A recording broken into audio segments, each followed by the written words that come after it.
And good evening, and welcome to another edition of the Big High School Sports Show on 98.9 WXCO. Online at WXCO.FM, mobile devices and Alexa by searching WXCO, and on the Civic Media app. I am Chad Holmes, joined by former Wausau West High School head hockey coach B.J. Brandt. Coming up, we will be talking high school basketball and hockey for the next 2 hours, plus special guests. As coming up at 6:30, our coach guest for this week.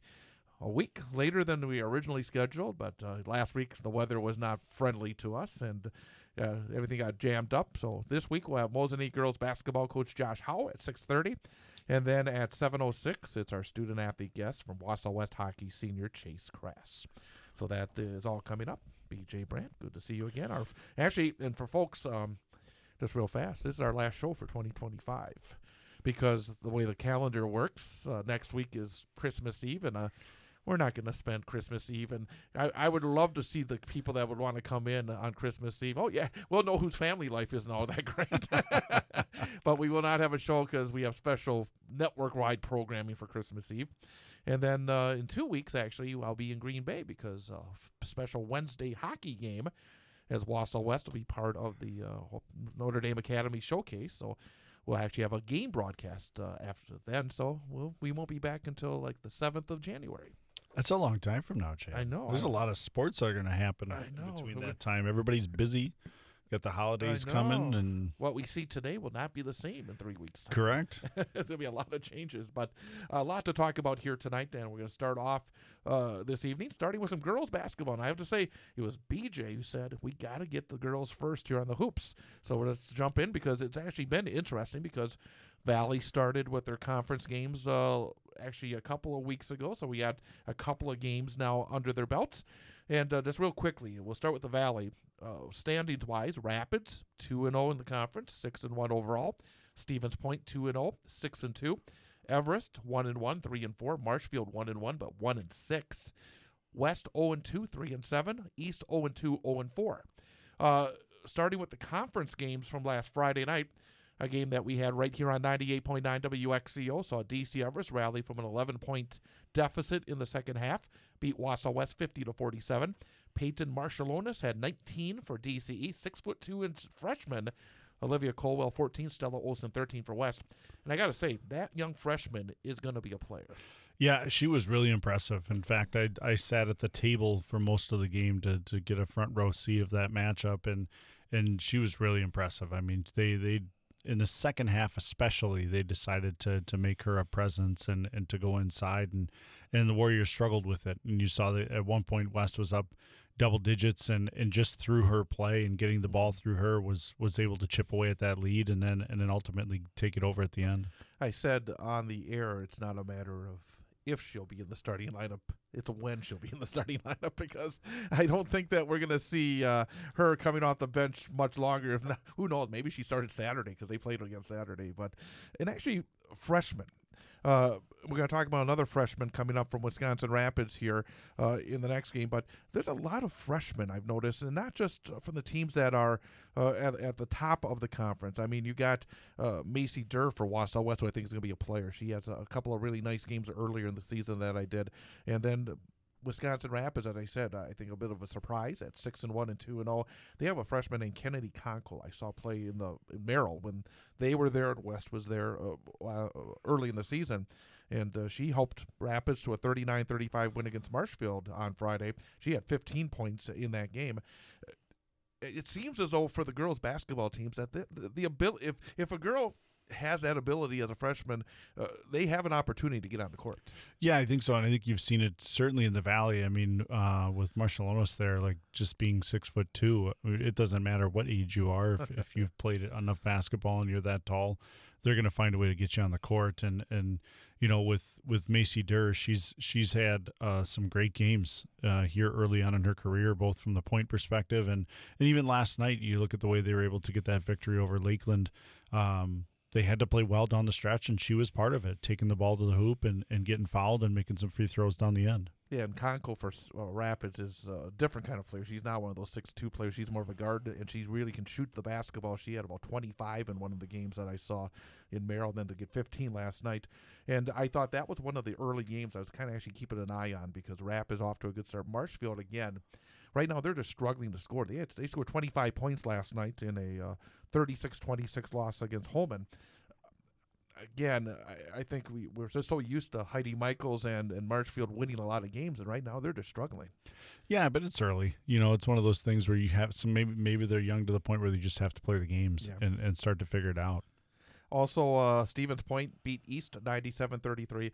And again, there's 3 players for Stevens Point I think are going to be up there all year long. You got Leah Aui with 33 in that game, Jada Seibert 25, Ellie Strong 15. Stevens Point just is right now head and shoulders above everybody else in that conference. Yeah, and they've traveled around a little bit to play. I think they went over to Minnesota over the Thanksgiving break to play some of the Minnesota powerhouses and try to get themselves prepared for a good run. Certainly poised to play well in the conference, and they match up with Wausau West on Friday. Yeah, and Spash beat Rhinelander last night 61-32. Everest, they like winning 50-47 because they won 50-47 on Friday. They lost a game on Saturday to Manitowoc Lincoln 70-44, but then last night they won 50-47 at home against New Richmond. And Rapids, in a game that is significant because it's a sectional game, defeated Eau Claire North 38-33. So again, I think Rapids has made it a little more interesting in the Valley than maybe we are expecting because Stevens Point right now is the team that, unless something really goes off the rails, is the big favorite in the conference. Yeah, and you look at the amount of points that Stevens Point is scoring. So obviously it'll be interesting to watch them play and to get up and down the court. I know, speaking with a Rhinelander coach, they were excited to keep them around that 60-point number because they had been scoring in the 70s, 80s, and 90s prior to that. So they felt like they played really well on the defensive side of the ball. And it's just a matter of finding ways to score against them.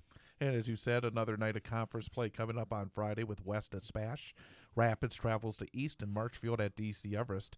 And then some non-conference games in the run-up to Christmas. And Marshfield, again, Marshfield always plays a tough schedule. They play at Chippewa Falls. I mean, Chippewa Falls sometimes is hot and cold when it comes to some of their sports, but they're not afraid to travel. So, again, the Friday night for these teams, you want to get the conference win, final opportunity, and then really no conference games until sometime probably after we're back here on this show in about 3 weeks' time. I don't think there's any conference games before then. Merriwood Conference South, Stratford is off to a flying start this year. They're 5-0, 8-0 overall. Auburndale 4-0, 5-1 overall. Assumption 4-1, 7-1 overall. Marathon 3-1, 4-1 overall. Edgar 2-3, 3-3, and Newman Catholic 1-4 and 3-5. And last week it was a night for the Merriwood South against the Merriwood North, as all 5 of the games saw the Merriwood South defeat Merriwood North competition. And those crossover games do count for both the North and the South teams. Marathon, off to a really good start this year, beat Prentice 70-38. Newman Catholic over Phillips 66-41. Stratford over Abbotsford 74-31.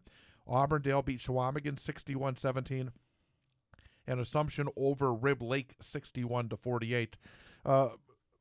Number one, Stratford beat Assumption already, so that's a big feather in their cap to get things underway. But that conference, when you look at Stratford, Auburndale, Assumption, and Marathon, I expected Marathon to take some big strides this year. Those are 4 really good basketball teams, and I think there's still a lot that could change in that conference as we go deeper. Yeah, I mean, is that normal, Chad, where the South sweeps the North? Is that a traditional matchup for those conferences? Yes, it is. It was actually on both sides, and we're going to talk a little bit later on where actually the North is starting to get some W's in these matchups on the boys' side, but on the girls' side it's continued to be pretty much where if you are a South team that loses to a North team, that's probably going to cost you a game in the standings, and sometimes it'll cost you the conference championship. Sure. So other action, I give Newman Catholic, they're starting to build a little bit as they go off to a slow start, a new head coach, but they had the game on Friday with a win, and then last night they also came from behind. They were trailing at halftime, beat Pittsville 57-50. Aubrey Pent had 24, Claire Bodenheimer 16 for the Cards, and also last night there was a conference game as Assumption beat Edgar 48-37, but it shows again, I think, the depth of that conference. Edgar right now in 5th place, and to lose by 11 to Assumption, I think says a lot because Assumption's been a dominant force. Well, if you in look that at the top conference. 4 teams, Chad, I think they have 3 losses combined right now. Yeah. So them playing each other is going to dictate the result of that conference. Absolutely. Great Northern Conference. You have Mosinee. We'll talk a lot more about Mosinee with Josh Howe coming up in just a few minutes. They're top of the conference at 3-0, 4-3 overall. Medford 2-0, 6-1 overall. Tomahawk 2-1, 4-2. Pines is 2-2, 4-4. Merrill in their first season in the GNC, 1-2 in the conference, 1-6 overall. Antigo 1-2, 2-4. Rhinelander 1-2, 3-4, and Lakeland. For so many years, it's been Lakeland at the top of the league, and right now they are struggling. 0-2, 1-7 overall. Talking about Mosinee, they had a very impressive win against Merrill on the road last Thursday, 66-15. Peyton Jershely had 24 points for Mosinee. Mosinee had a non-conference road game against Eau Claire Memorial, bigger school. And we're going to talk about scheduling non-conference with Coach Howe coming up. But Mosinee on Monday lost 55-52 to Eau Claire Memorial on the road. Some other games of note in the conference on Friday, conference games. Medford moved to 2-0, beating Lakeland 80-50. Rhinelander over Antigo 68-29.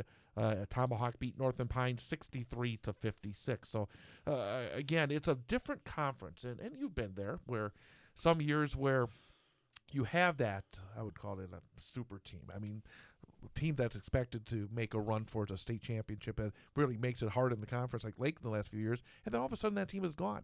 And it changes the whole perception, I think, of the conference, and I think it's a double-edged sword. Maybe it makes it easier to be successful in the conference, but also I think you need those tests in order to get your team to maybe the level you want it to be at the end of the season. Well, and I think, talking with Coach, I think that'll be a big part of how you ask them about their scheduling, because you're right. When you look at the conference itself, it's probably shaping up to be Medford and Mosinee at the top there, and it looks like they're going to play each other Friday. Yeah. So that's going to be a big matchup within the GNC there. So I think when you look at who Mosinee's played in their non-conference right now, they've got Wittenberg. They're a loss to Wittenberg. I watched them play the Warriors, and that's a solid program right there. A loss to Neilsville in late November, and then obviously Neilsville's always really good. Yeah, and then you look at Eau Claire Memorial. So you've got a Mosinee playing Eau Claire Memorial. Like, that's a big matchup for both teams. Absolutely. So that's a peek at the girls. Let's jump into the boys' side. Wisconsin Valley Conference. First games in the conference came last Friday night. Winners were Stevens Point, Everest, and Marshfield, so they're all 1-0 in the conference. All those teams have one loss overall. Spash 2-1, Everest 3-1, Marshfield 4-1. Wausau West, Rapids, and Wausau East are all 0-1 in the conference. Warriors 3-3. Rapids 1-3, and Wausau East 0-5. Looking at those first conference games, again, we were over at Wausau West, had the game again as part of that girls-boys doubleheader here on WXCO, and a very impressive DC Everest Evergreen squad. They came out and jumped on Wausau West early, 79-53. Cade Felch loves the Wausau West Fieldhouse. Last year in the meeting, he scored 29. And I actually went back and looked. I thought he had more than 29 in that game. And then he comes and gets 35 this past Friday. Vander Truax had 17 for Everest. Karji Cooper 22. Jackson Riley 15 for the Warriors. But it was a pretty dominant game for Everest. And one thing that kind of jumped out as well is that Everest, just physically, they were just, I think, bigger, thicker, and that made it hard on the Warriors. Oh, they definitely did. I mean, but Cade Felch, I mean, he was not missing from anywhere. I think he missed 2 shots the whole night, and I sat at the table for that one too, and had a front row seat to watch him.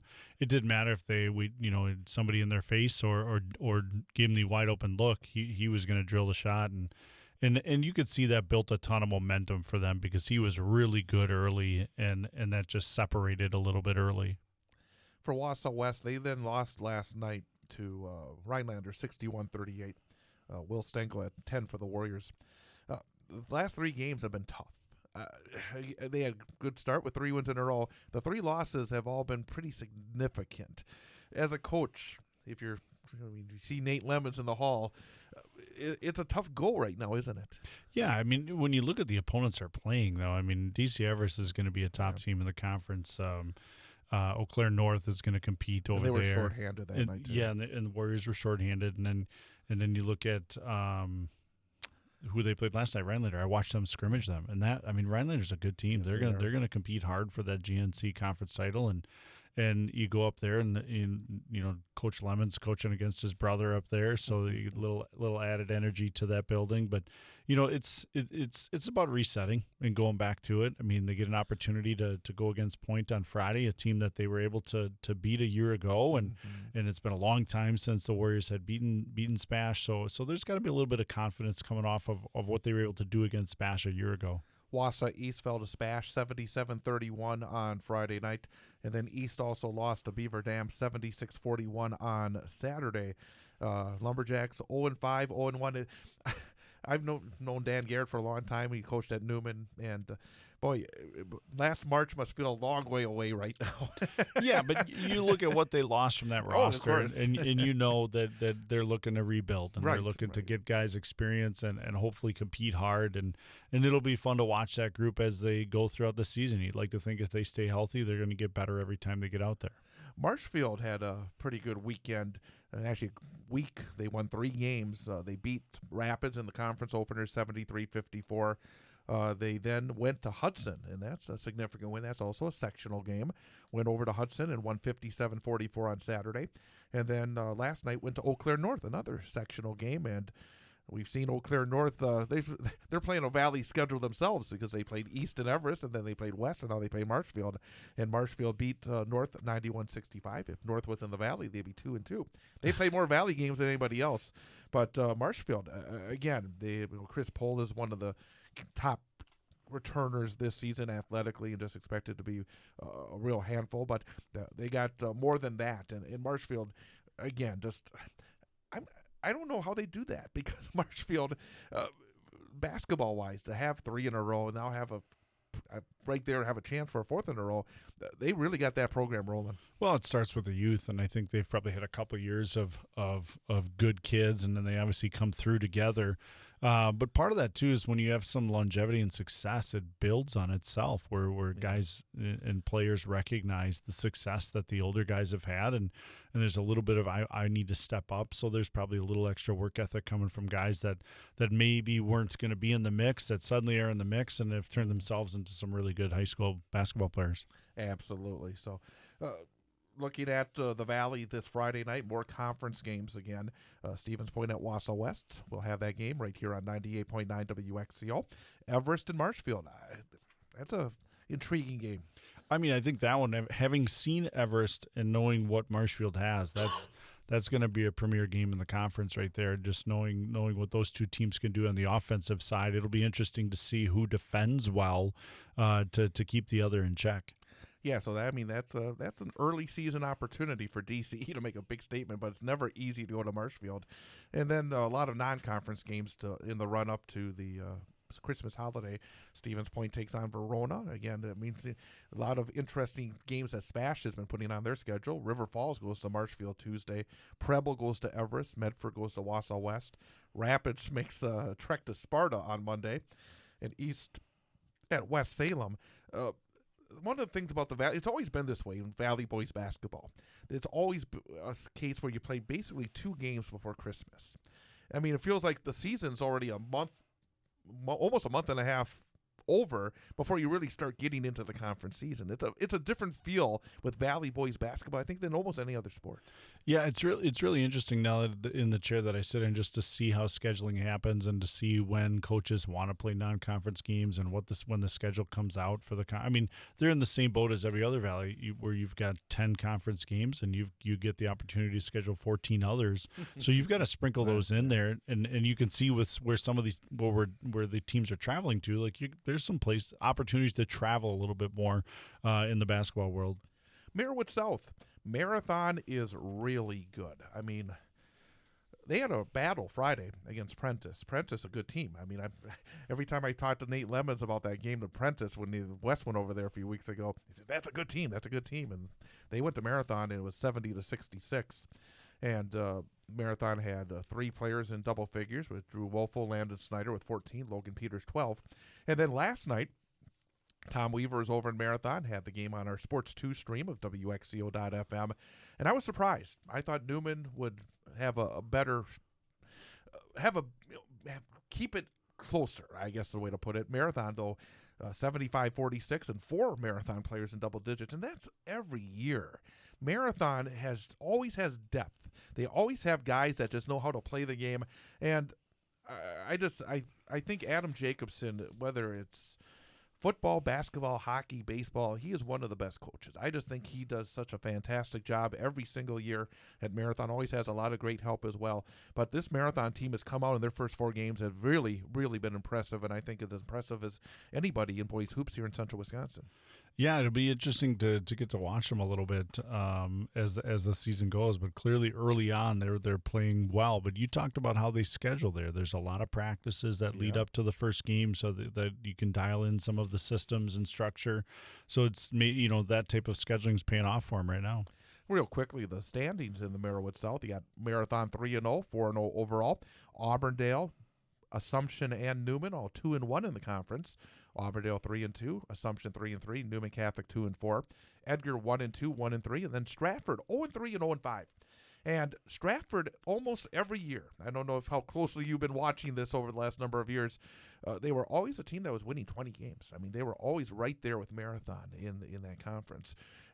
Kurt Schmidt, who your predecessor in that seat had the most incredible respect for. He would always talk about how great Kurt Schmidt was. We'd always have Kurt Schmidt on the show. He stepped away, and I think I may have said a week or two ago, I'm not surprised Stratford's a little bit of a slow start because it's always the football hangover a little bit. But now it's 0-5, and I was shocked when they lost at home to Abbotsford 47-45 last week, because Abby had lost big to Newman previously in that, and Abbotsford had struggled a bit. And then last night they lost at home to Assumption 58-48. When you're part of a program that's been so successful like Stratford's been, it's got to be hard, especially for a new head coach, when you have a very slow start, because all of a sudden I imagine there's a little chirping going on around there.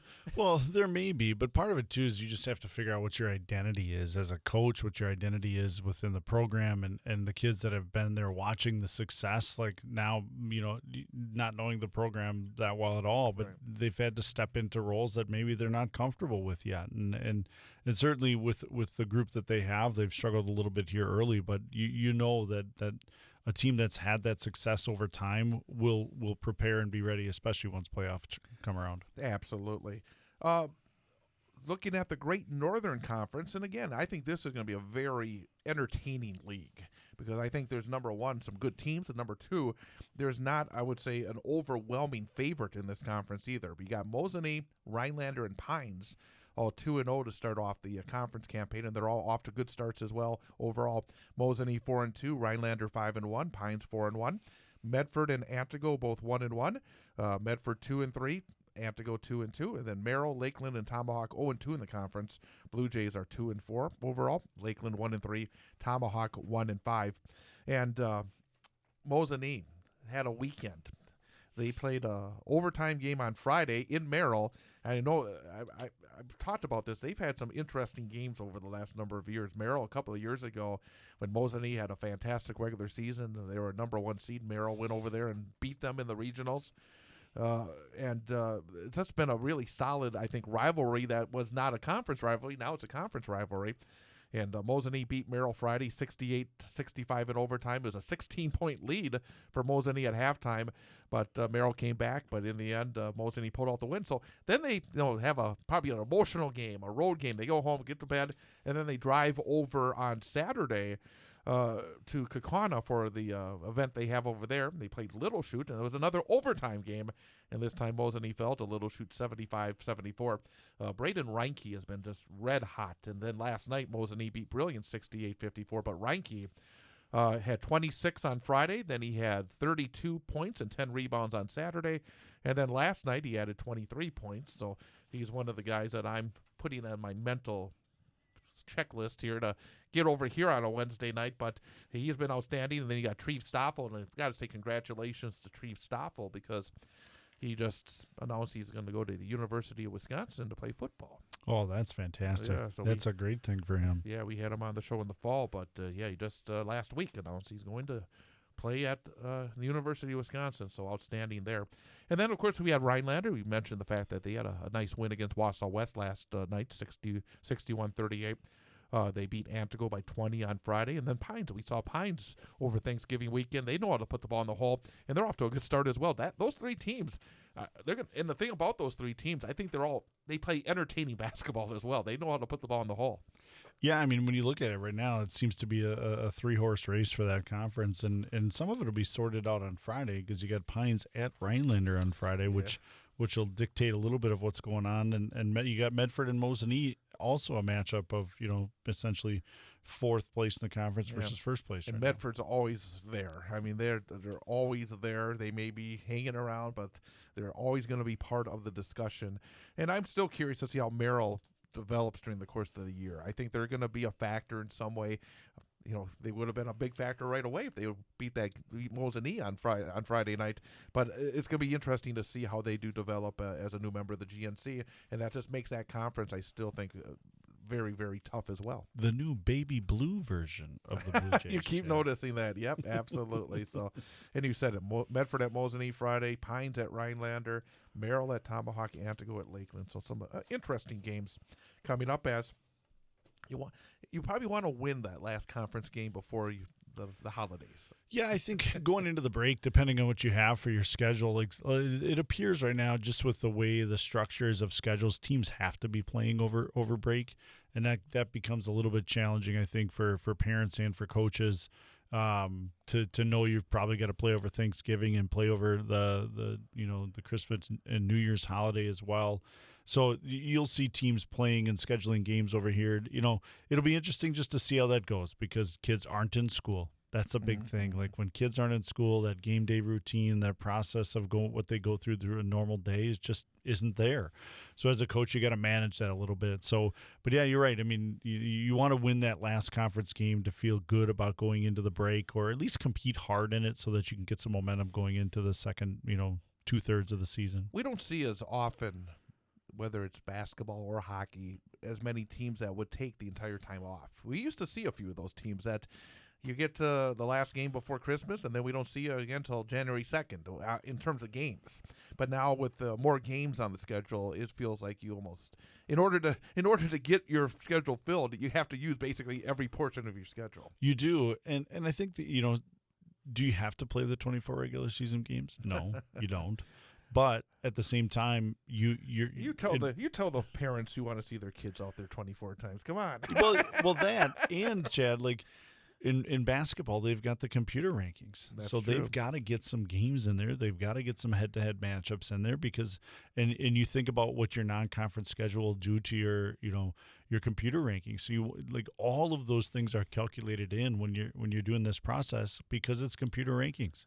Absolutely. So coming up, we will have our guests coming up at 7:06, our student-athlete guest from Wausau West, senior Chase Crass.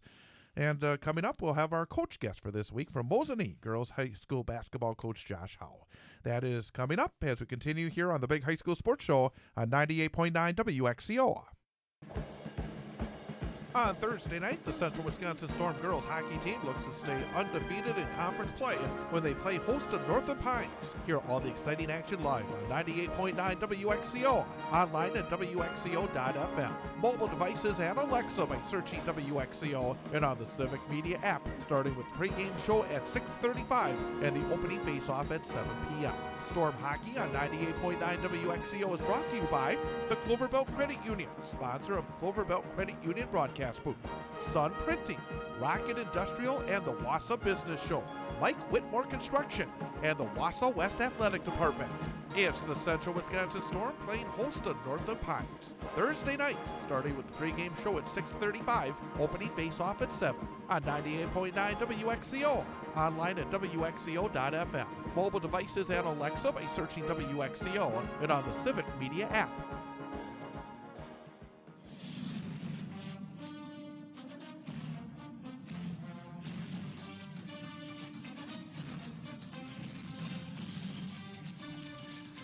And welcome back. It is the Big High School Sports Show on 98.9 WXCO, online at WXCO.FM, mobile devices and Alexa by searching WXCO. on the Civic Media app, and also you can catch it on our 98.9 WXCO YouTube channel. With BJ Brandt, I'm Chad Holmes, and we're very happy to welcome in our coach guest for this week from Mosinee High School, the head girls basketball coach, Josh Howe. And Josh, good to see you again. Yeah, good to be back. Absolutely, and a little bit earlier this year. I think we had you on a little bit later last season. So far this season, undefeated in the conference. Played some pretty challenging non-conference basketball as well. I guess I'm going to make it an open question to begin with. How are things going so far? So far, so good, especially in conference. We've really challenged ourselves in the non-conference this year. Almost every single non-conference game that we have this year is against a sectional final team from last year, and which is what we wanted. We did that intentionally. We knew we were going to have a pretty good crew this year. A lot of girls back, a lot of experience back. We're still relatively young, sophomores playing big minutes, freshmen playing big minutes, and then a couple of seniors sprinkled in there as well. But we're getting better, and that's the fun part. And that's what's really fun about this group is since our first game of the year to now, it feels almost like a different season, and we're only 6 games in. So we're getting better. We're getting better every day, every game, which makes the season very enjoyable.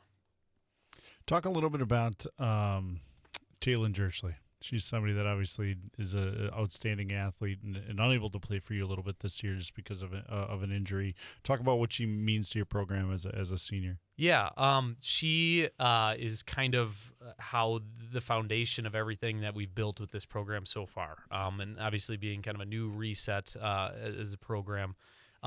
She got hurt in the summer, so we went through all these emotions in the summer because I remember it happening and it's like, that didn't look good.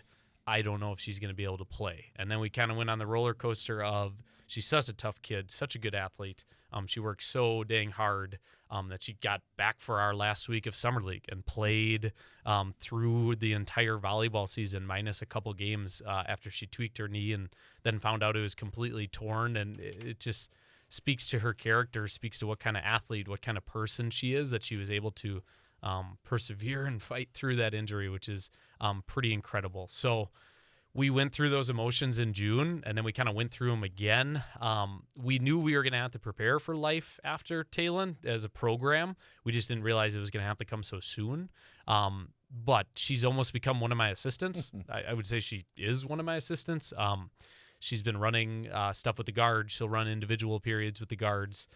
We get her feedback during games. I have one-on-one conversations with her because she's still a player and she's still mentally in that mindset. I can talk to her about, hey, what do you think your sister's feeling? Or what do you think one of the other seniors is feeling? Like, what is your perspective? And I think that's super valuable to have. And I've had her in class, and she's just an amazing human being. It sucks that she doesn't get to be a part of this, but we are constantly having the conversation that she's not dead. She's going to come back from it, and she's going to be better. I have no doubt about that. She gets to go play the sport that she loves at the next level. And that's something to look forward to. And her challenge right now is PT and rehab, and keeping her engaged and keeping her involved in our program is something that's very important to me and something we're working hard at doing. Does it change any of the basics of what you do as the coach in terms of, this either strategy or just basic basketball philosophy? Is there a change? Was there a change? Is there a big change? Yeah. So again, we kind of were looking at the future and preparing for life after Taylon. We've been dribble drive for a while, for the last couple of years, and this summer actually, before she got hurt, we started moving to more of a blocker mover, 3 around 2 posts, like Tony Bennett, Dick Bennett, like old school basketball, because in our top 8 right now, we have 4 legitimate post players, which is not something I've ever had as a coach. I've always been guard heavy.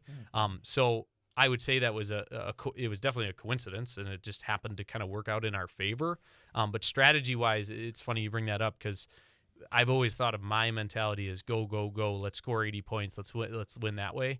That's not who we are. Like we guard and we rebound and we play really physical, and we run in transition when we get an opportunity, but we don't force in transition. Whereas in past years, like last year, we just had a bunch of guards. It was like, let's get out and go.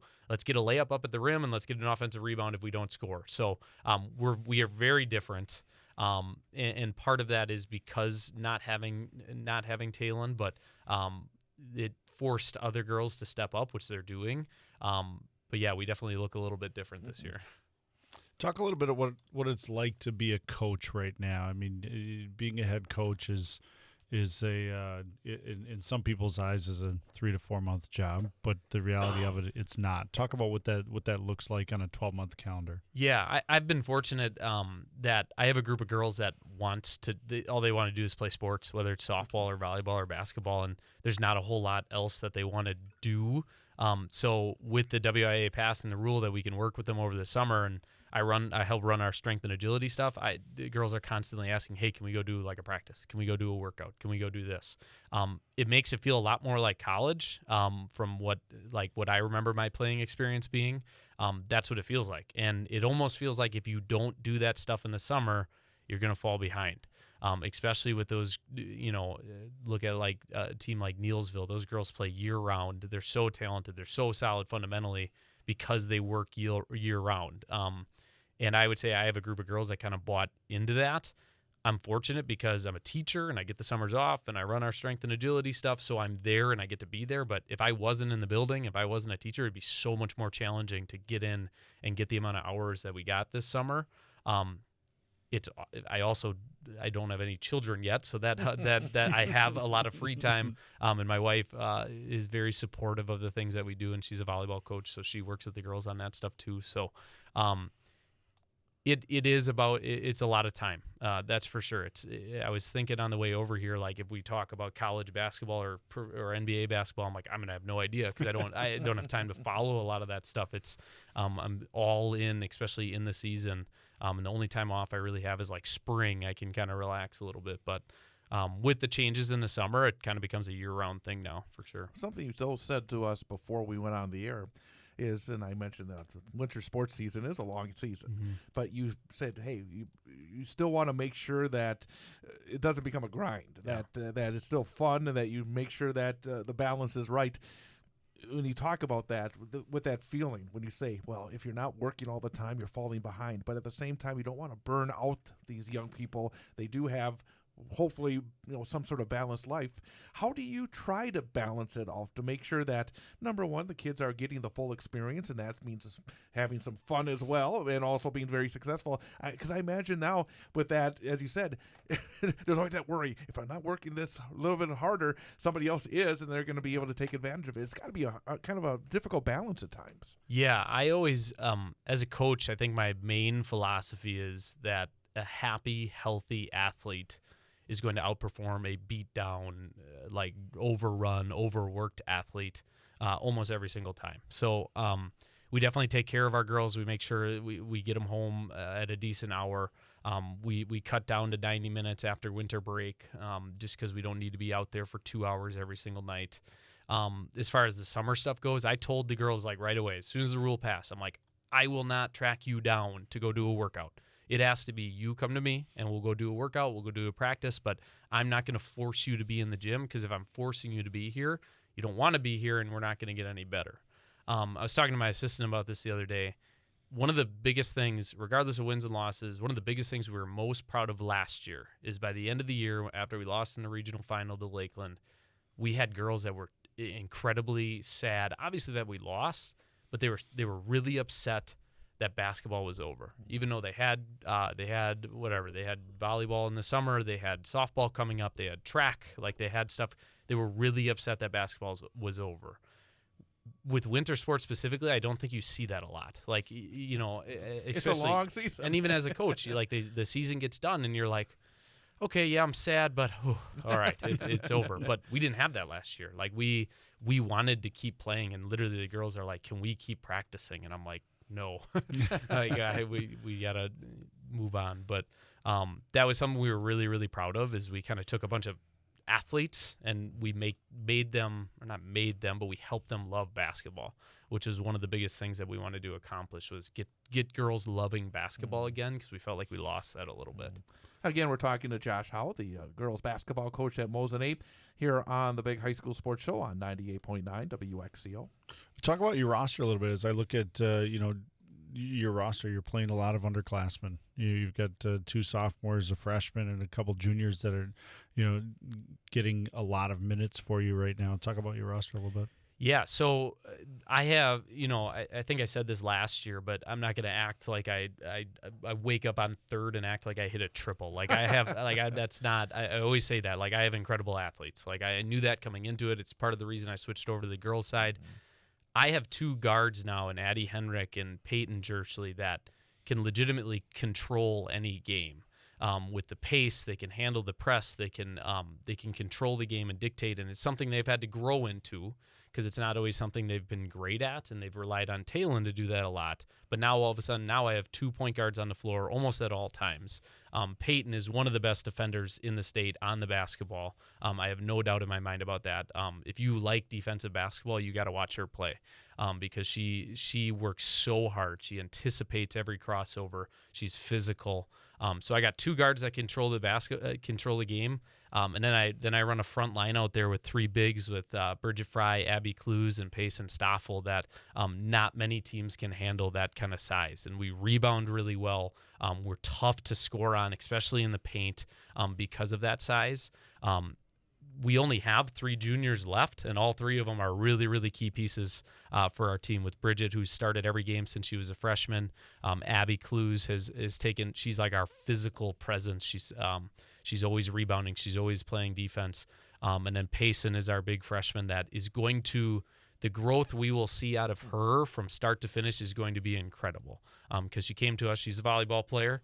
She's an athlete. She's a really smart kid. Not quite a basketball player yet, but already in this year, she's already taken enormous strides, and she's going to continue to do that. And then I can bring 2 seniors off the bench with Brooklyn Dillenbeck and Alexia Borisenko that bring poise and experience and toughness to the lineup as well.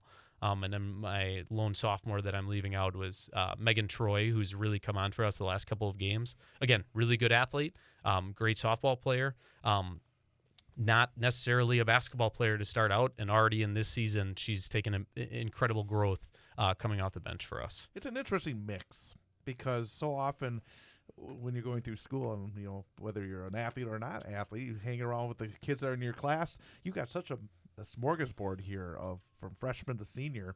How is this group? You said last year's group they came really close together. How is this group coming together? And is there a challenge sometimes when you have freshmen, sophomore, juniors, and seniors all being part of the mix? Yeah, for sure. The one thing, we do random partners every single day for warm-ups. We do random lifting groups, so it's never. Again, I'm blessed that I don't have a very cliquey group. I can put a girl with a partner, and they will have just as much fun as with anybody else. It's been a growing experience not having Talon from a leadership standpoint. So that part, the first couple of practices were very bizarre, where it was like very quiet. Nobody was really saying anything. Nobody broke down the huddle when we all put our hands in, and it's like, all right, somebody needs to step up, and those natural leaders have emerged. And the way I do captains is every week the girls vote for who they feel like has earned being a captain for that week. And it's been Peyton every single time. And then it's been a rotating second captain, and we made Talon a permanent captain because she is.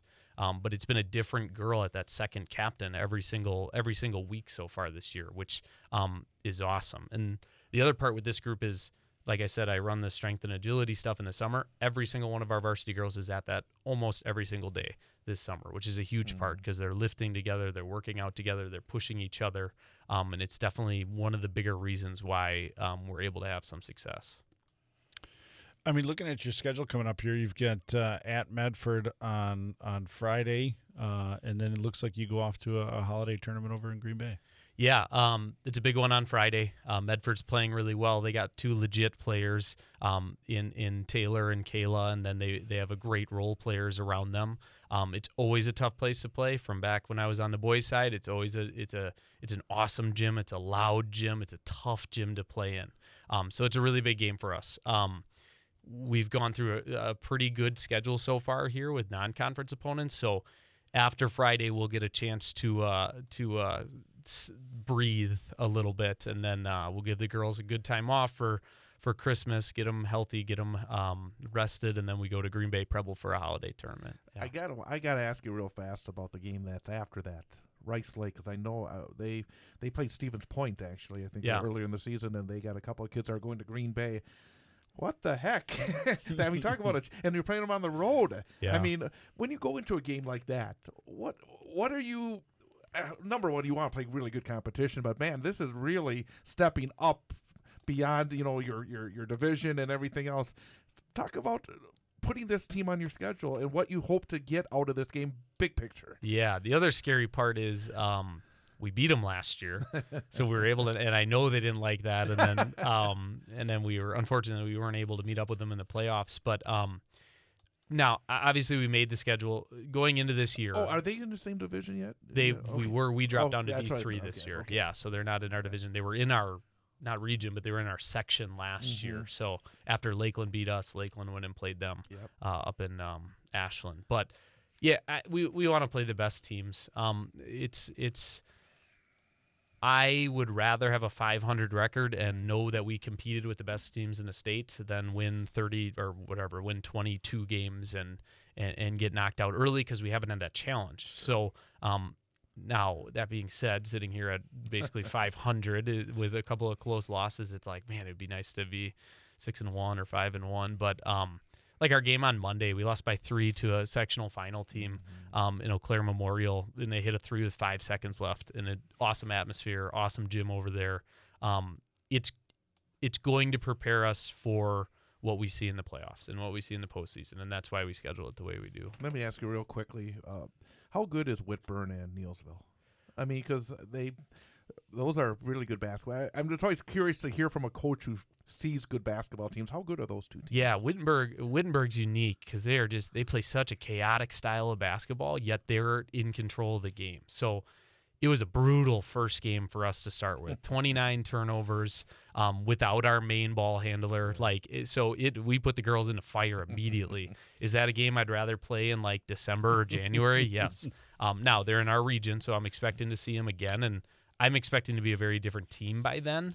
But they play such a chaotic style, and it's make or miss, in your face, run and jump. And we're not going to let you breathe the entire game. So that was a really good experience. We got a couple of girls, looking a little shell shocked when they got in there, and it's like, this is it. And it was the same thing Monday. So against Eau Claire, and then Neilsville's just solid. Like there's never, I go back to my first year on the staff, and Paris O'Pelt was averaging close to 20, but it seems like there's never a girl that averages 25. It's just a bunch of girls that average 10. And they can all shoot, they can all post up, they all play defense, they're all just solid. So that was a really good game for us too. Again, early in the season, these pre-Christmas games you can't put a ton of stock into, but I think they're valuable learning experiences for us for sure. Well, part of your schedule is you get to be home pretty much, all but maybe 3 or 4 games here in 2026. So you've kind of built it around where you've traveled a little bit early here, and now you get to be at home. Talk about what that means to your kids to be at home and in their home gym, especially when you get into the dog days of January and then the sprint a little bit of February. Yeah, it's a huge advantage for sure. I love our gym. It's small, it's loud, it's a really, really fun place to play in. But like you said, with our conference games being like an hour plus away, I mean, we didn't get home till 11:30 on Monday, and that's just brutal on the girls too. I can go give my kids worksheets the next day or something, but they have to lock in and focus in class too. But yeah, we wanted to manufacture some adversity early. We wanted to get on the road on a Monday, go 2 hours, and play a sectional final team. Because that's not something you can replicate in practice. It's not something you can replicate by playing somebody you're better than. So we did it intentionally. Maybe not having so many road games in a row was intentional, but again, I preach to the girls all the time. We're gonna adjust to whatever the circumstances are. We're not, it's easy to say, oh, we got to go all the way to here on this day, but who cares? Do it. So what? That's kind of been our motto. So what? Let's move on. Let's do it. And that's been definitely a positive for us. How different is it now? I said this to you. The conference is different without Lakeland being where they were. It changes the dynamic. How does that change the dynamic for your team in terms of, the importance of conference games and non-conference games? And generally, it's just different than it used to be, because it used to be great majority would be conference games, and then you have these non-conference games. Nowadays, there's more non-conference games than conference games in almost every conference. How is it different this year in the GNC maybe than it was last year? Yeah, I just think back to when we played Lakeland last year. The feeling before the game last year and this year was very different. It is weird not having. They've been a staple at the top of our conference for a while. I feel like we have a really good shot to win our conference, and that starts on Friday. But we got to beat a really good team in Medford.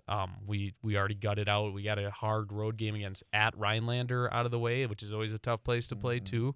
So that was a big step for us. But like you said, it's a different conference for sure, and it's a small conference, and it's a little bit top heavy right now.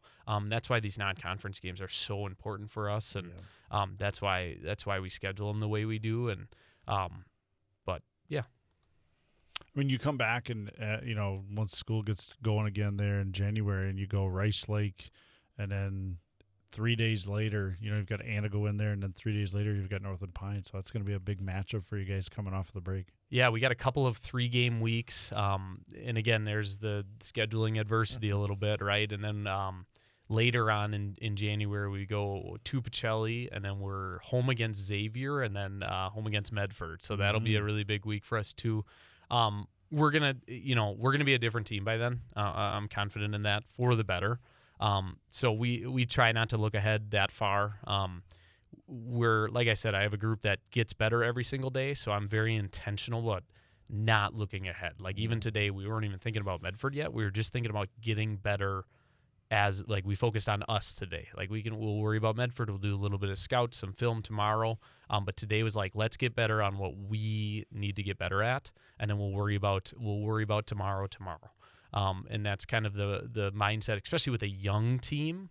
I think it's different if you got a bunch of seniors and they kind of know what to expect, but we have a bunch of sophomores playing minutes and a freshman playing minutes and juniors. So I think it's important to be intentional and be present on what we're doing on a daily basis.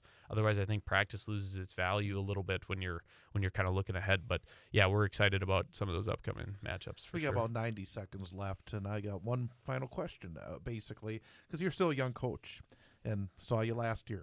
How are you different as a coach today than you were even a year ago? This is a big credit to my assistant. I'm calmer. I used to get pretty worked up about stuff, and I realized last year, I'm like, the girls don't respond very well to that. And I've been a part of teams that if a coach gets fired up, the players get fired up. My group is not like that. My group looks at me, and if I am losing my cool, they start to panic a little bit. So what I've gotten better at is just, it's a long basketball game. There's a lot of possessions in a game. You can't live and die with every single possession, because then you're going to die a lot. You're going to have a lot of possessions that don't go your way. So that's definitely something I've gotten better at. And just building that confidence, especially with girls, just building that confidence and letting them know that I believe in them and that I trust them, and I wouldn't tell them something if I didn't actually believe it. That's something I'm growing at every single day as well. And I have a good group for that. Very good. Josh, congrats on the success so far. Thank you. It looks like it'll be a very interesting season with a lot of very talented young players. But again, thanks for coming on in. Yeah, appreciate it. We're going to take a quick time out for the top of the hour news, and then we're going to come back with our student athlete guest for this week from Wausau West Hockey senior Chase Crass. That's straight ahead as we have one more hour to go here on this Wednesday evening, the Big High School Sports Show on 98.9 WXCO.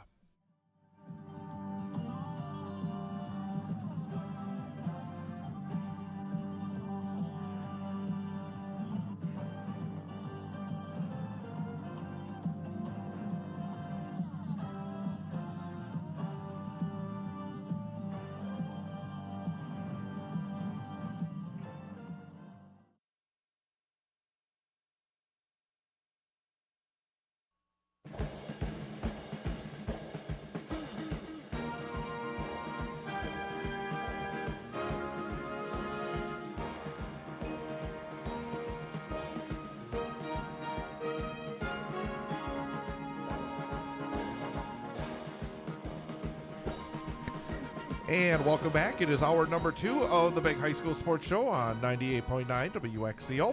Online at WXCO.FM, mobile devices, and Alexa by searching WXCO. And on the Civic Media app, you can also catch us on YouTube. Go to the 98.9 WXCO YouTube channel. You can watch the show live. You can go back, watch it as well. You can also, of course, subscribe to the Big High School Sports Show on Spotify or wherever you get your podcasts, or go to our website. We have podcasts up there as well. With BJ Brandt, I'm Chad Holmes, and very happy to welcome in our student-athlete guest for this week from Wausau West High School, senior Warrior hockey player Chase Crass. Chase, good to see you. Thank you for having me. Absolutely. I'm going to start off because it was like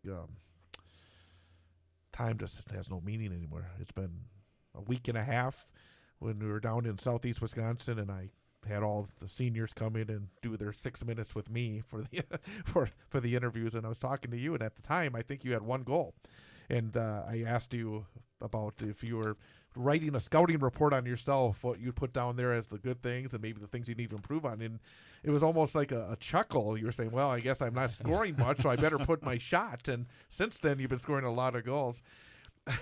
What's been the difference? I mean, is there anything, or is it just a matter of, sometimes it's going to be a couple games where you're not lighting the lamp, and other times you're going to be lighting the lamp? Is there anything that's changed in the last week and a half that's allowed you to really explode?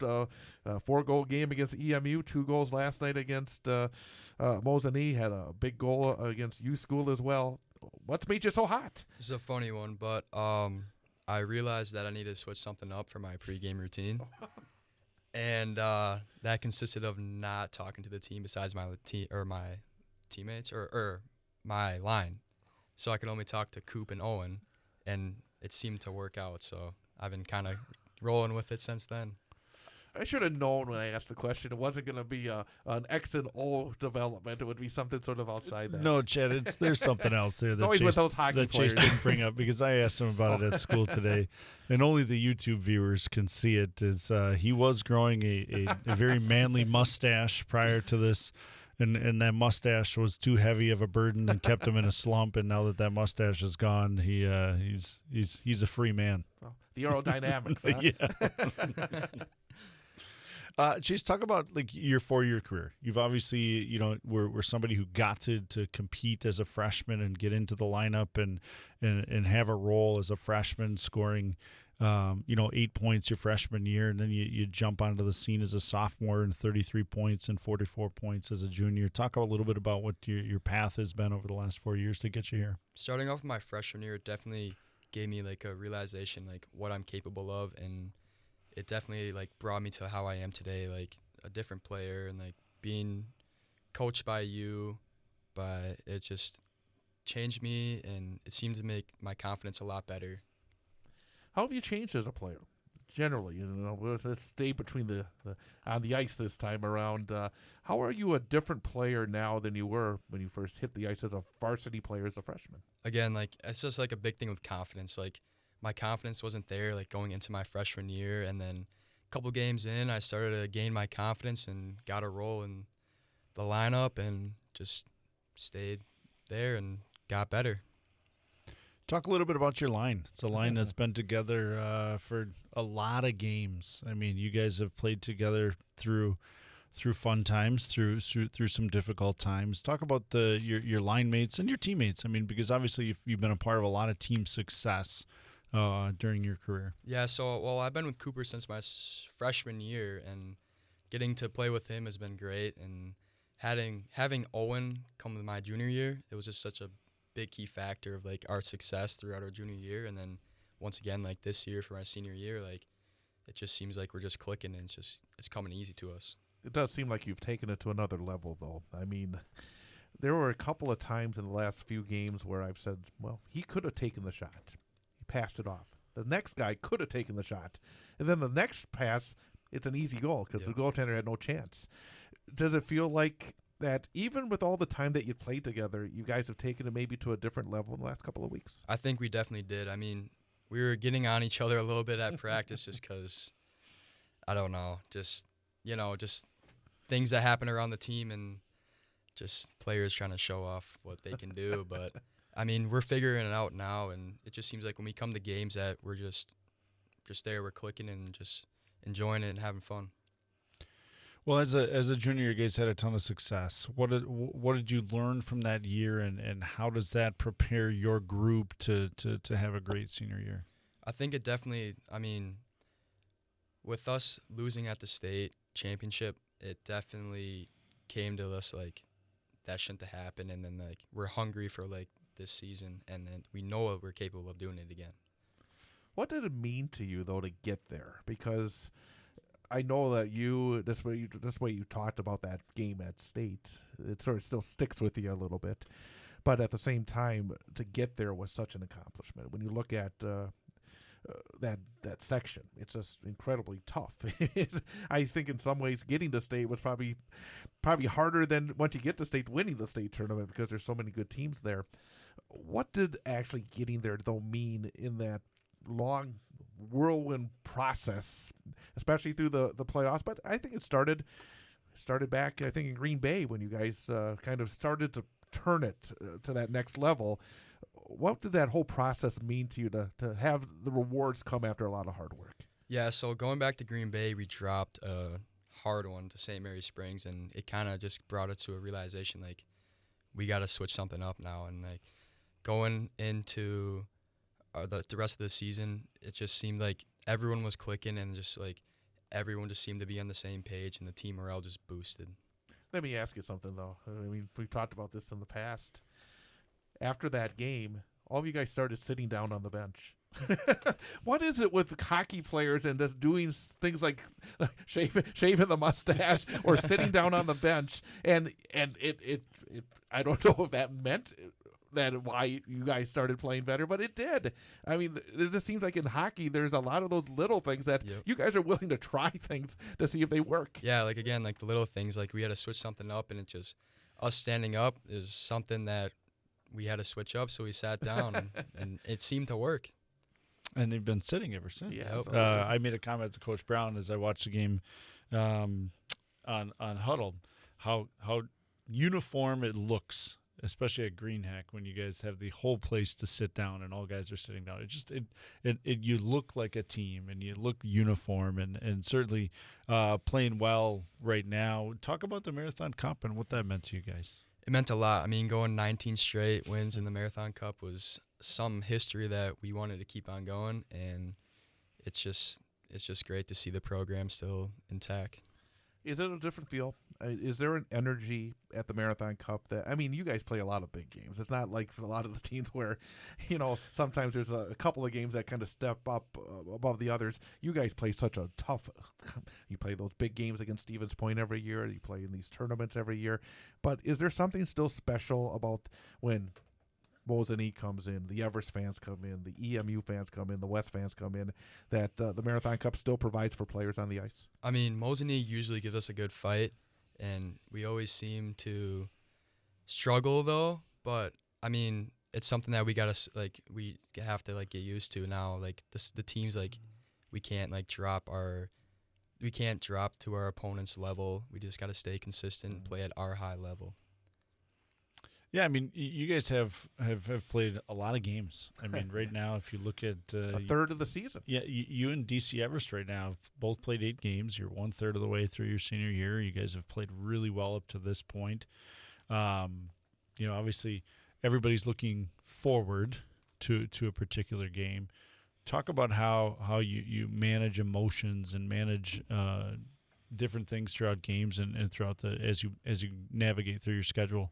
Something that we kind of changed a little bit up this year is that we've been kind of trying to keep it positive on the bench, and if someone is having a negative attitude, that we try to lift them up. And I think with our the attitude change with that, and it just seems it's just fun to be around the guys all the time. Makes it easier too. You got some really big games coming up. I mean, you play at Edgewood, who won state last year. At the Stevens Point game that was supposed to be back a week or so ago. It's in the coach just said it's been so busy. Do you guys just sort of are just rolling right now because all these games have significance in some way? What is it like? Because it has been so busy. How do you keep that sharp edge that you've had so far this year? I think it just starts off with having a good week of practice and just building it up and making sure that we're doing the right stuff and just making sure that we are just having fun, and it makes it easier a lot. And I mean, like tough opponents like Spash, like our emotions get high during that because we take it personal, and it just seems to bring us down there. But this year we have a mindset of where we're just going to stay positive and then hoping bury pucks in the net. Just found out, Chad, on Saturday the Warriors will be watching the banner raising that Madison Edge would do because that got canceled at Brookfield game earlier this year, so they'll get to see that and talk about a little bit what you guys were on the road at Eau Claire. You're on the road down in the Milwaukee area, and then you go on the road to Green Bay. What do those events mean to your team and how you guys bond a little bit, especially early on in these every other year where we're traveling a little bit more? I think we definitely get closer on the long bus rides and the overnights. It just seems like all the guys are just together, and it's just great seeing them together, and it's just pretty cool being around everyone. Stepping away from the ice for a few moments, what do you like to do for fun? I like to hang out with friends, spend time with family, and I don't know, just be a typical 18-year-old. Have you played any other sports?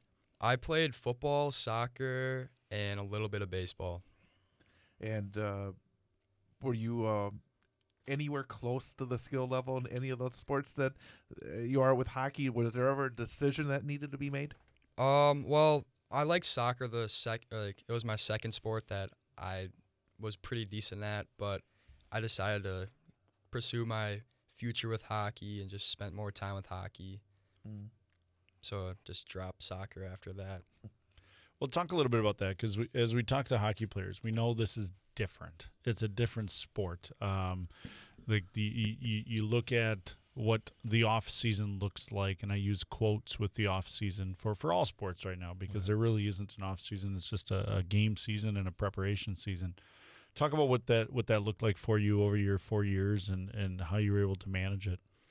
Definitely staying consistent in the weight room and staying consistent with shooting pucks was huge for my development, and just making sure I was staying active also helped with my cardio, and it just helped me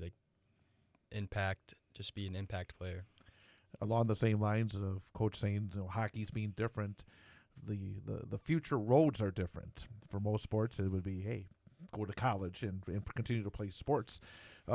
Where do you stand? Are you hoping to move forward in your hockey dreams? I'm very undecided right now. I've been talking to a couple teams for hockey, but I also applied to a couple colleges that I got into, which has been really hard for me to make. But right now I stand 50-50.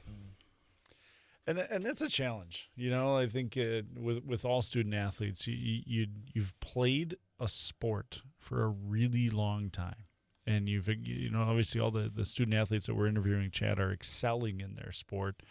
And then you look at what does the future look like? And that's a big challenge for all these student athletes, because whether it's internal pressure or external pressure or just the opportunities or lack of opportunities to play beyond becomes a challenge. Chase, what are you looking for from the rest of this season? I'm just looking forward to have fun with the guys and just being around them, because once it's gone, I won't get it back, and just trying to take it in. Who's the best player you've ever played against? I don't think I've ever asked that question. I mean, because and I think it's a good question for a West hockey player because you play so many good teams and individuals. Is there anybody that you've been on the ice with? It doesn't have to be the high school level. I mean, you've played in other games as well. Who's maybe the best guy you've ever been on the ice with? Probably Colin Potter. He was just an outstanding player to watch and very hard to play against. I'll just say that. Who's he with? I was with the put-together team with the Admirals, and then he was with the Gamblers at the time. Yeah. And he's currently at Arizona State University. He's an NHL draft pick, was a late first-round pick. So certainly a ton of success that he's having as well. Here's one for real you. fast though. I got to say something about a hockey player going to Arizona State. Number one, I think he must be a very intelligent young man to go be able to play hockey at that level and also be at a school that's known for having so many pretty girls. So you obviously he can play hockey and he's also a pretty smart guy. He started at Michigan State and then transferred to Arizona State, and it would be interesting to have that conversation on the why. Chase, you've played a lot of hockey in your life. What's your favorite rink to play in? Ooh, let's see here. There's a lot, but I'd say the Ames Oil Arena. That was just a very cool experience, and just like the big dome sort of arena type. Yeah, that's where University of Minnesota Duluth plays their home games. Brady Cleveland gets to play there for his college career. So that's a fantastic event. Like, you get an opportunity to play in Amsoil. It's a great atmosphere. Like, even when it's just the parents, right? Yep. I mean, there was just for a spring tournament, you get to go up there, but when you think about that place being packed, whether it's a sectional final for Minnesota high school or when the Bulldogs are playing at home, I mean, it's a really cool arena. A lot of maroon and gold up there. Yep. If you decide to go the college route, have you decided what line of study you would like to go into? I'd like to be a physical therapist. I just like to work with. I generally try to work with athletes and try to help them get over their pains and such as. If I remember correctly, you've had your issues in terms of trying to be healthy and be on the ice as much as possible. Did your personal experiences push you in that direction? Yeah, it definitely did. It was very intriguing that it was just really hard for me to accomplish so much stuff with hockey and having the pains in my hips, and the physical therapist definitely came to the realization that like it could be a career for me. Nothing great is achieved alone. Jace, talk about the people that have helped you get to where you are. Yeah, well, I like to say my mom, she's just been caring and loving with whatever I do and just been by my side at all times. And then I like to also thank my grandma, because she's just like the same person as my mom and just so caring and loving. Does it matter when people come and watch you play? It does matter, especially when my grandma's there. What's your favorite moment so far in your high school hockey career? Selling in the student section. Hockey players love that. They do, huh? I mean, they really do. I mean, when I've watched a lot of basketball, like there's a lot of basketballs that go in the hoop. So like there's really just the end of the game that it really can get exciting and this is, hey, sorry people out there, I'm a rookie novice basketball fan here lately. There's no plexiglass for a basketball player to jump into after they make a basket. After they make a big basket or something like that. But when to watch high school hockey players and hockey players in general in super exciting moments, it's fun to watch them, to be able to celebrate with their classmates that show up and the fans that show up and together as a team. I mean, last year's one of my favorite pictures is these guys celebrating together, all going towards their student section. I mean, it's really fun as a coach to watch these guys love playing hockey and playing the sport that they've played since they were 5 years old. You got a question after all that? Because it's actually your turn. It is my turn. Talk about school a little bit. I mean, obviously, you say you want to go into the physical therapy world. What have you enjoyed about your academic career? I've been definitely trying to challenge myself a lot more now, since I've been focusing more on my academics and planning just in case if I do take the college route. So I've been implementing a lot of more harder classes with my schedule, and it just seems that helps me to get more prepared. Let's talk about this coming week. You got Edgewood Saturday and then Stevens Point on Tuesday. Edgewood is important because they're a really good hockey team. I want to talk about Stevens Point. Yeah. Because you go to the Willet next Tuesday night, and it's always such a fantastic environment there, and it's always, often during the season, I think I may have said this to you last year, is that, I mean, even in the December game last year, you had a packed house. You don't get that all the time early in the season. As the season builds, you start, I think, getting closer to packed houses. What do you expect next Tuesday? Do you feel as though it's time because Stevens Point has been so good for a number of years now. What's your thoughts on that matchup? What do you expect from Stevens Point? What do you expect from your team? Anything? You had time to think about it because you're supposed to play last week. Yep. What are you thinking about with Well, Stevens Point? We're obviously expecting it to be loud, and we're not trying to let that get over our skin, and just to maintain our attitudes and make sure we don't do anything stupid. But yeah, that's a big one. But I mean, we know it's going to be a fight, and it's not going to be easy, so we're trying to just make it a grind and try to get the greasy ones because nothing's going to be pretty. I mean, for entertainment purposes only, you guys are ranked 3 from Wisconsin Prep Hockey, and your next 2 games are 2 teams that are ranked above you. Does that come into play at all, or talk about the preparation that goes into some of those games? I'd say it doesn't really change anything. I mean, we're still going to prepare the same and do everything else the same, but it's just a lot more that we got to be a little more focused on that we can potentially be the number 1. Anything else before we get to the final question? Nope. All right. So we have one final question, and based on your experiences being a varsity hockey player for 4 years, for a young freshman that's just starting their journey at Wausau West as part of your hockey program, what piece of advice would you give based on your experiences? I'd say just trust the process and never give up, and always work your hardest every day because once it's gone, you'll never have it again. Chase Grass, congrats on, again, hitting the 100-point mark last week, and best of luck here in the next week here and the rest of the season as well. But it's a big week coming up, but thanks for coming in. Thank you for having me. Chase Grass, Wausau West Warrior High School Hockey Senior. We're going to take a time out, talk about what's going on in high school hockey coming up next as we continue here on the Big High School Sports Show on 98.9 WXCO.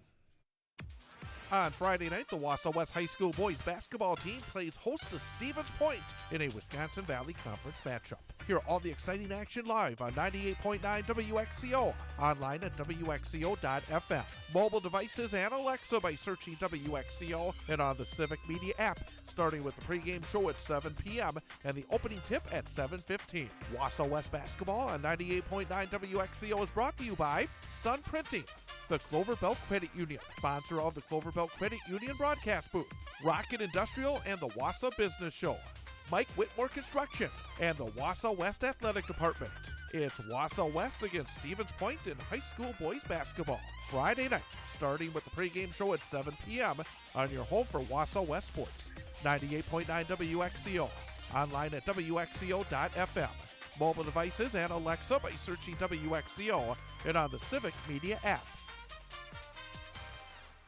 On Saturday, it's a battle of unbeatens in high school hockey as the Wausau West Warriors take on the Crusaders of Madison Edgewood. Hear all the exciting action live on 98.9 WXCO, online at WXCO.FM, mobile devices and Alexa by searching WXCO, and on the Civic Media app, starting with the pregame show at 2:35 and the opening face-off at 3 p.m.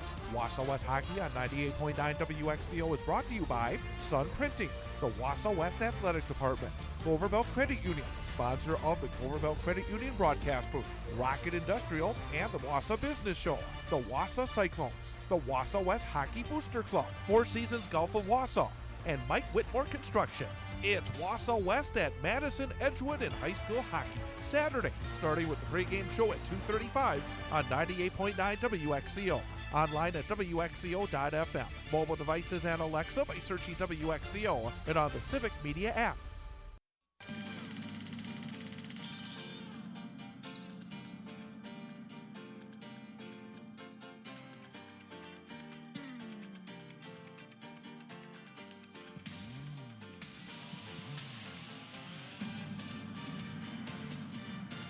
And welcome back. It is the Big High School Sports Show on 98.9 WXCO. I am Chad Holmes along with BJ Brandt. And again, the interviews are getting longer and longer. We have so much else to talk about, but the interviews are so good. So it's like we have to add a third hour here. You have to get some sponsors for that. You're terrible. Okay. But again, Chase was terrific, and Coach Josh Howe for Mosinee is great as well. And again, it's you learn. I really do. You learn a lot outside of what we just see. If you go to a game or just, read about what's happening in the games, there's so much beyond it that's so interesting. I mean, I'll say this a lot on this show. I would advocate for people to go watch a high school sporting event. I really think it just brings you into your community. You get to see student athletes succeed. You get to see them fail and how they respond to the success and how they respond to the failure. I mean, those are all life skills that these student athletes are going to take with them beyond the basketball court, beyond the ice arena, beyond the fields, wherever they play. Like that's the whole point of this, is to teach through sport. And I would advocate anyone go out and take a look at the schedule. Go to your local high school, look at the schedule, and go watch a game or two. Absolutely, and incredible deal. It really is. It's an incredible deal, and you feel that energy, whether it's in a field house or whether it's at a football field or at an ice rink, whatever it may be. Take advantage and connect with your community, because there's a lot of great stories out there. Let's talk about a few great stories on the ice in the past week. You got the Wisconsin Valley Conference. That's looking at the standings at this point. You got West at 3-0 in the league, 8-0 overall. Stevens Point just played one conference game. They're 1-0, 5-0 overall. DC Everest is 2-2 in the conference, 4-4 overall. Marshfield 1-1, 2-2. Rapids 0-1, 1-4, and EMU is 0-3 and 1-6. Let's start with the Marathon Cup tournament. It started on Thursday of last week with the semifinals. West beat East Merrill 11-1. Chase Crass had 4 goals. Hendricks Damerel 2 goals for the Warriors. Brody Klebanow had a goal for EMU.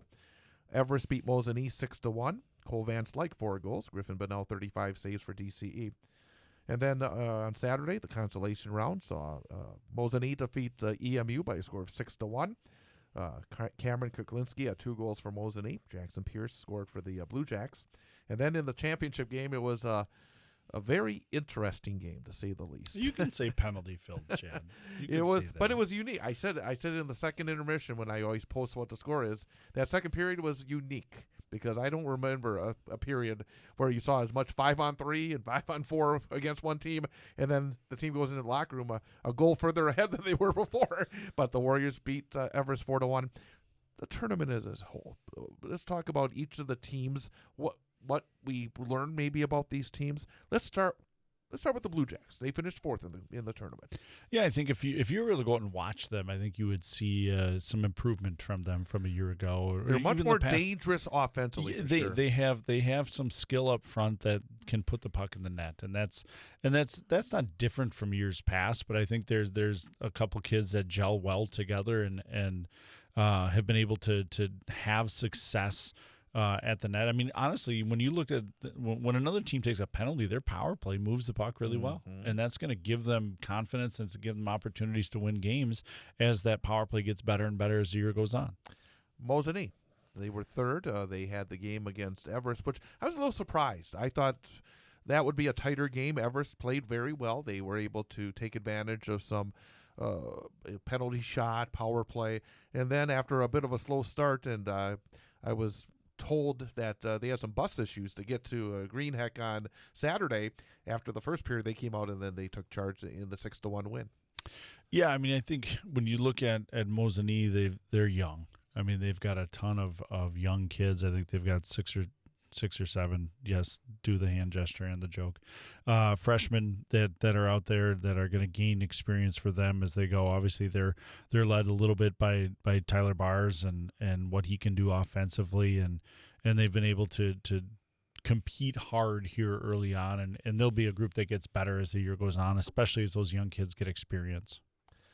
DC Everest, they got a couple of seniors that are very good. I mean, Van Slyke had himself one heck of a game against Mosinee in the semifinals. Griffin Bonnell, who was our guest last week, is an outstanding goaltender. I thought he played very well in both games. I mean, that game against Mosinee, I said, I was surprised that game was not tighter. Well, Mosinee put 36 shots on net, and Griffin Bonnell made 35 saves. And then I thought he was very good against Wausau West, those 39 saves. He made some really terrific stops against the Warriors.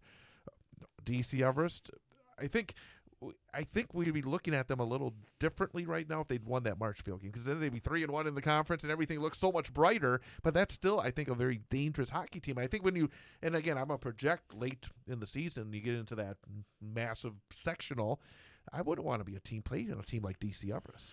Well, you know the deal, Chad. Seeing senior goaltenders down the stretch is not going to be fun for anybody. I mean, Right. especially when your goaltender is Griffin Bonnell. It's somebody who's had a ton of experience. He's played in a lot of situations, won some big games, and played really well in some tight games against good teams. And they're, offensively, they're driven a little bit by Cole Van Slyke. And you saw that throughout the tournament. You saw that throughout their season so far. I mean, I think a lot of That top line. when you look at DC Everest, you look at their top line, you look at Griffin Bonnell, and they've got some inexperience on the back end that they're going to get more experience as the year goes on, and certainly a team that's going to be better, the last 8 games than they were the first 8 games, and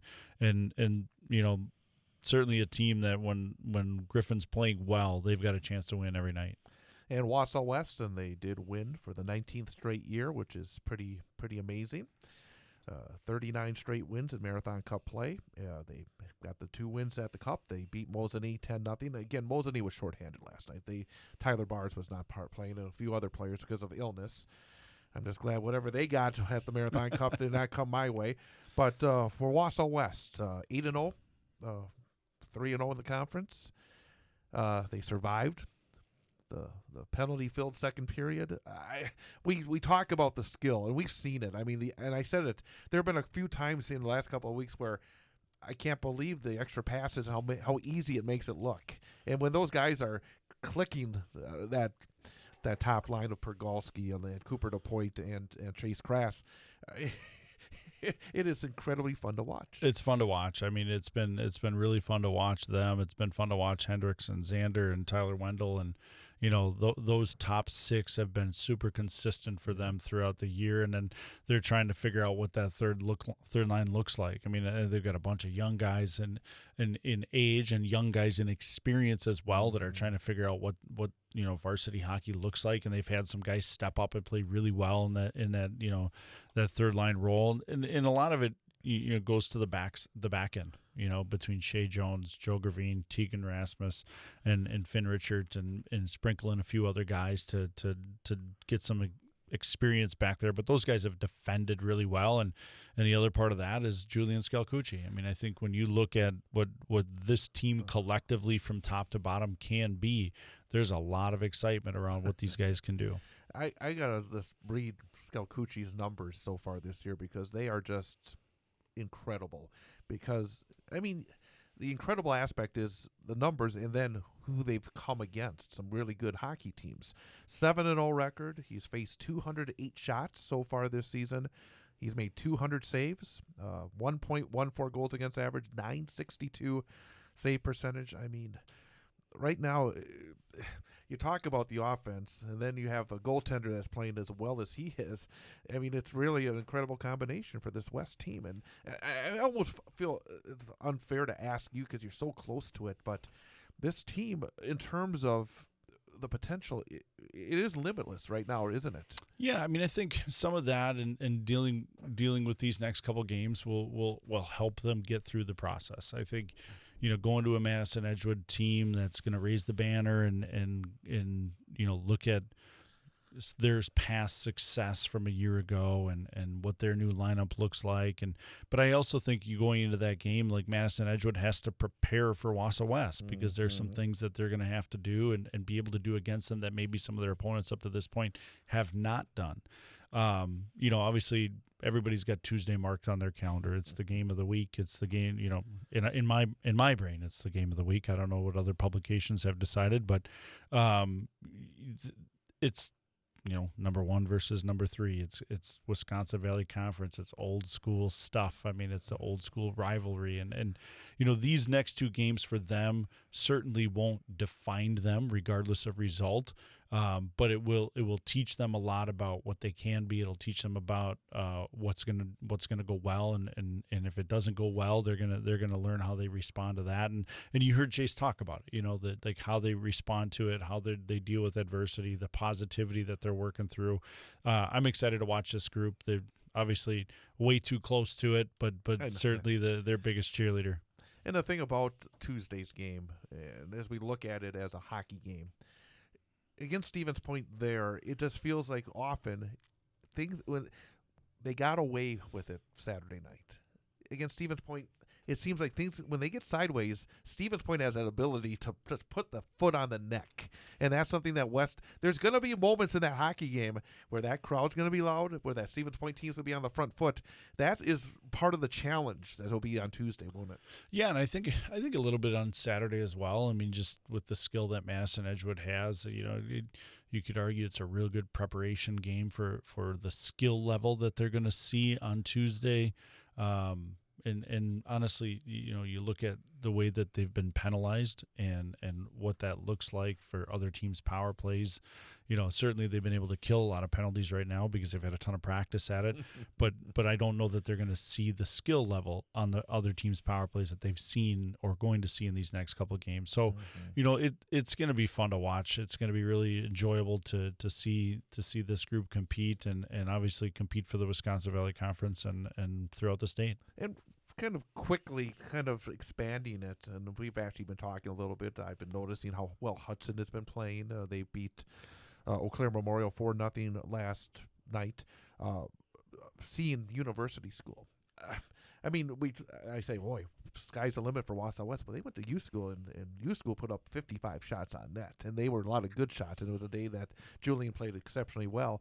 There's some really good hockey teams, even outside this Wausau West Stevens Point nexus. As you look at the state of Wisconsin, how good do you feel like the top teams are this year? I mean, I think they're good. When you look at from just the sectional alone, you've got Tomahawk defending Undefeated.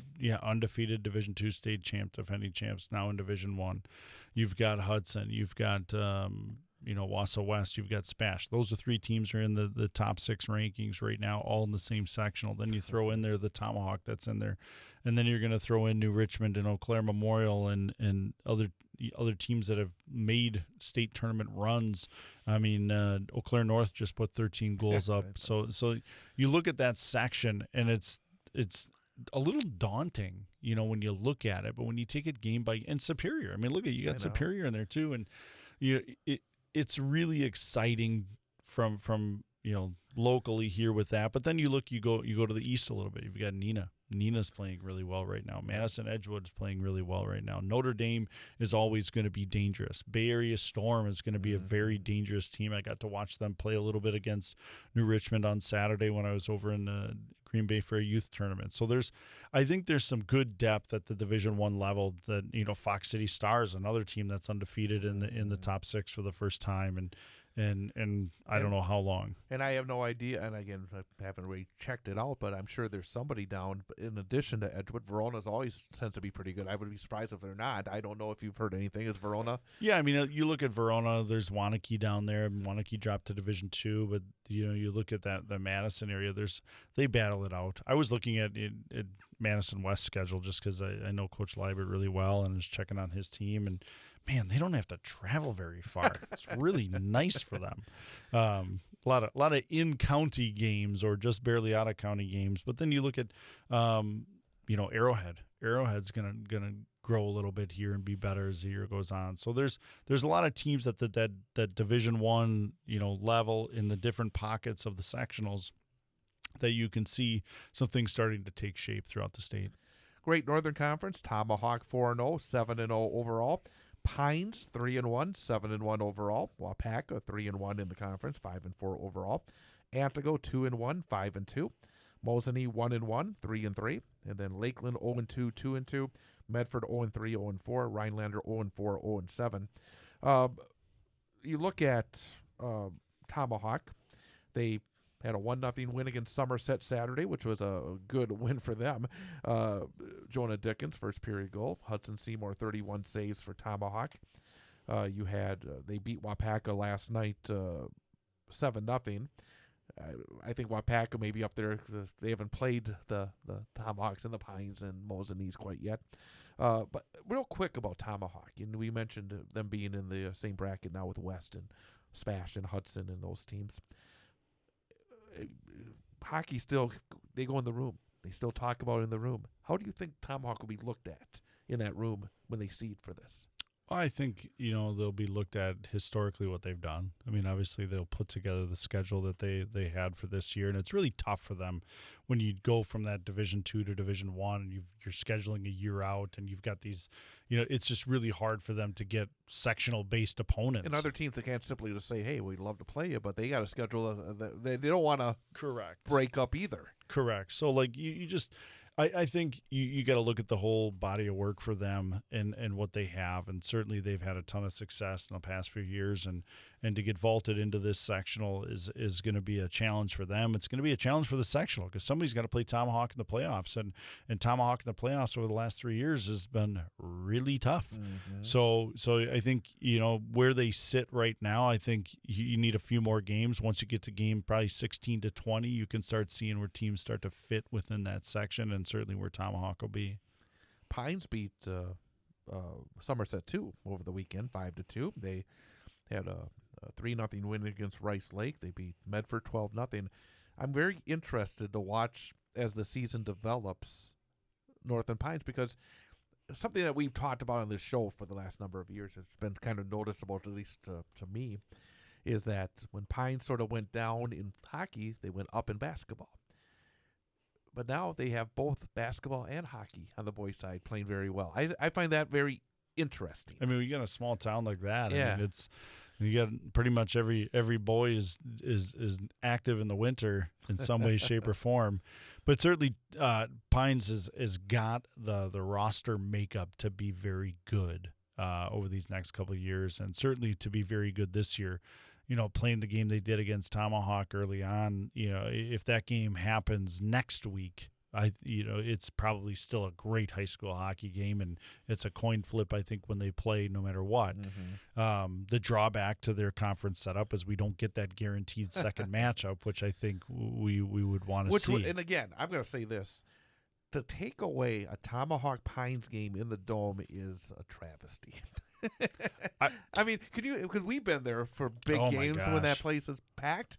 That game would be packed. That game would bring both communities into that That Dome, is and a it shame. would be loud. Yeah. I mean, that is, when asking Chase about one of his favorite arenas, I love the Dome. I mean, Yeah. and I think there's a lot do of people too. that would say that here within our state, that it's a great place to play, and it truly is, just because of the history of it and the structure of it. You're in a wooden dome It's playing the hockey. loudest place I think I've ever been. Unbelievably loud. I mean, From a sectional yeah, final I as a player to play in it and see how loud it is, to be a fan in it and a coach in it, to be in there.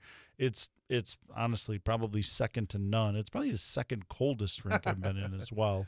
But I really hope that they can play each other one more time, and maybe twice more. Maybe. Oh no, yeah, not this year. Not this year. I know. Northern Pines will remind you of that. I feel like an idiot now. No, one more time. So that's the GNC girls, and in fact, just to let you know real fast here, I want to let people know that coming up here over the next week, we have a lot of hockey right here on 98.9 WXCO and online. Tomorrow night, Central Wisconsin Storm against Northern Pines. Saturday, Wausau West at Edgewood. Monday, actually Saturday as well, Central Wisconsin Storm against Hayward. That'll be on the Sports 2 stream starting at 3:45. Then Tom Weaver will have it at 4 on the Sports 2 stream. It will also join it in progress after the Wausau West game. Monday, Central Wisconsin at Black River Falls, and Tuesday, Wausau West at Spash. So, again, just want you all folks, if you're a hockey fan, make sure you tune in over the next 6 days or so, and we'll have plenty of big hockey games. But you look at the Valley in girls hockey, and again, we haven't done that until this year. Black River Falls 2-0, 3-1-1 overall. Storm 1-0, 4-1 overall. Pines 1-0, 1-3-1 overall. Wisconsin Valley Union. If they were a stock, I would buy them right now because they're 1-2 because they're going up. They're 1-3 overall. Medford 0-3, 0-5. So when you look at what's been going on, Storm on Saturday beat Metrolink 6-0. Jaden Yurkovsky had a hat trick. Madeline Kelter 2 goals for the Storm. Taylor Simonson 16 saves. But then you look at Black River Falls. They beat Hudson Saturday 4-2. They last night a big Wisconsin Valley Conference game in girls hockey. Black River Falls edged Wisconsin Valley Union 3-2. You look at Black River Falls, the Storm, and Wisconsin Valley Union. There are only 5 teams in that conference, but I think 3 pretty good teams in that league. Yeah, I mean, it's going to be interesting. Black River Falls has been one that all of these kids have played growing up, because there's not, just like the high school version of hockey and the youth hockey, every one of these places has their youth organization lined up, so they've played them quite a bit going, but when you look at what Black River Falls has been able to do so far within the conference and out of the conference, I mean, there's certainly somebody that you've got to circle on your schedule as a game to prepare for. And in the Storm, going Thursday, Saturday, and then quickly to a Monday, it'll be interesting to watch that as they go, because they go Northern Pines tomorrow, who has the ability to defend really well, led by their goaltender, and then you get Hayward, the matchup against Hayward. That's going to be an absolute battle at Greenheck Fieldhouse on Saturday, and then going to Black River Falls on a Monday. Very, very interesting. I mean, a lot on the line. The Storm have been so stingy. I think it's a little bit surprising, because we knew how much they lost on the blue line. Yes, the goalies were back. Yes, they're still only sophomores. How much of this is maybe those defensemen growing quickly, and how much of it is the goaltending right now? I honestly think it starts on the back end. It starts with Taylor and Cammie, and then you've got some new faces back there. They've moved Ava Whitmore back to defense, so that's helped give them a little bit more experience, just general hockey experience and varsity hockey experience back there. You've got Taya and Maisie DePoit that have been there, and then they're kind of rotating in a few others to see what that looks like on the backside. But it starts with Taylor and Cammie, and quite honestly, I think they're defending better as a team. They're playing better in the defensive zone. Sure, they're giving up a few more shots than what the Storm is used to giving up, which is next to none. which is low. But now for them, the challenge will be, how do you transition that into offense? And I think you saw that a little bit with the Metrolinx game. Getting 6 goals against a good Metrolinx team who played really good against Lakeshore. I mean, that's the one loss for Storm. Metrolinx was tight to Lakeshore in their matchup. So, they're going to get better. They're young. They're going to get better on the offensive side of the puck, certainly. But they've certainly done a good job on the defensive zone and defensive side. Yeah, I've only saw them in that first game against Lakeshore. I'm very curious to see the development of some of these girls, and it is very interesting that they move Ava Whitmore to defense, in terms of she was somebody that they were looking forward to maybe being an offensive force. How do you look at that? That kind of change. And also, I think that's maybe a little bit less unusual in the girls' game, because sometimes I do think that maybe the way that they look at the players is a little bit differently in terms of the ability to go from forward to defense. Yeah, I mean, when you look at Ava and what she's been able to do in her high school career, most of the damage has been done as a forward. But I know she's got a lot of experience. She played a little bit for Team Wisconsin on defense as well. So it's not super foreign to her, and she's played enough hockey at a high enough level where she'll adjust to it just fine, and certainly help her team on the back end there. Just having that experience and that leadership back there for her to lead some of these young defensemen will help the Storm down the stretch. I had to chuckle again. Ratings are for entertainment purposes only, but they put out the new ones today, and the Storm, I think, were 5th, if I'm not mistaken. And there was a little note as part of the story that said, well, they haven't been ranked this low in like 4 years.